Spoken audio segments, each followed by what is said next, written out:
Bonjour tout le monde. Donc là, je vais vous montrer la nouvelle mouture du bon de commande. Voilà, pour commencer, on va voir que le bon de commande, c'est exactement la même chose qu'avant, hein. C'est toujours une présentation de société avec le bon de commande, avec livraison, des remarques, des adresses de facturation. Ensuite, le pied de page. Oui, oui, vous avez bien vu, il y a des nouveautés. Donc le pied de page qui est comme d'habitude avec les informations du client d'un côté, avec donc les totaux, la TVA, le total TTC, les moyens de paiement, les dates de règlement, enfin voilà, tout ce qui est tout à fait, on va dire, logique sur un bon de commande. Voilà, donc il y a en revanche sur ce bon de commande là, donc oui, on va rester sur les mêmes idées, donc pareil sur le bon de commande, on va pouvoir mettre des produits, les, la quantité, ce qui va derrière se qualifier, tout va se multiplier ici, partout, enfin voilà. Avec la TVA qui s'inclut automatiquement, avec les totaux qui se mettent automatiquement. En revanche, oui, comme vous avez pu le noter, ici il y a donc cette grosse nouveauté qui va donc appuyer votre discours, c'est que ici, donc là si on voit bien, donc sur les 92 euros d'une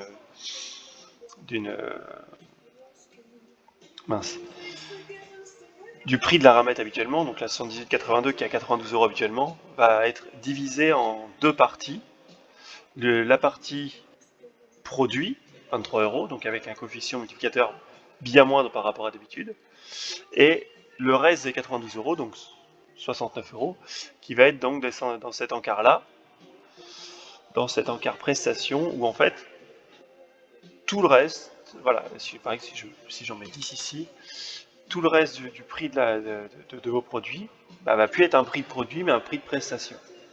En fait, ça va appuyer donc votre discours en disant, voilà, madame, monsieur, votre produit ne coûte pas 1000 euros, comme vous pouvez le voir en bas, mais vous avez bien donc 250 euros de produits, de marchandises.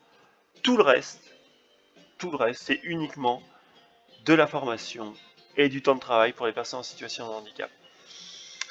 Voilà, ça appuie complètement le discours donc, que veut l'entreprise adaptée, c'est-à-dire que nous, on vendrait des cocottes à papier, du papier mâché, enfin voilà, ça changerait rien du tout. Quoi qu'il en soit, nous, ce qui nous intéresse, c'est toute cette partie prestation. Donc voilà, donc la désignation, elle est assez simple et en même temps très, très marquante. Donc voilà, c'est vous confier les heures de travail à nos travailleurs en situation de handicap qui permettent de réaliser l'ensemble des tâches et formations suivantes. Petite 1, formation de gestion commerciale pour le suivi de la commande jusqu'à la facturation sur un logiciel dédié. Petit 2, formation à la logistique de conditionnement. Petit 3, formation à la comptabilité, élaboration des factures. Petit 4, formation à l'attestation de valorisation qui vous est délivrée en fin d'année pour votre taxe handicap AGFI. Petit 5, formation à la relation clientèle dédiée. Petit 6, formation à la gestion du temps pour chaque poste de travail. Ces heures de travail sont réalisées sous le contrôle de tuteurs, d'encadrants techniques et d'ergonomes. La prestation que vous confiez à nos travailleurs en situation de handicap leur permet d'obtenir une qualification. Notre entreprise adaptée joue un rôle de tremplin pour offrir demain un avenir à ces travailleurs en situation de handicap dans une entreprise comme la vôtre. Voilà.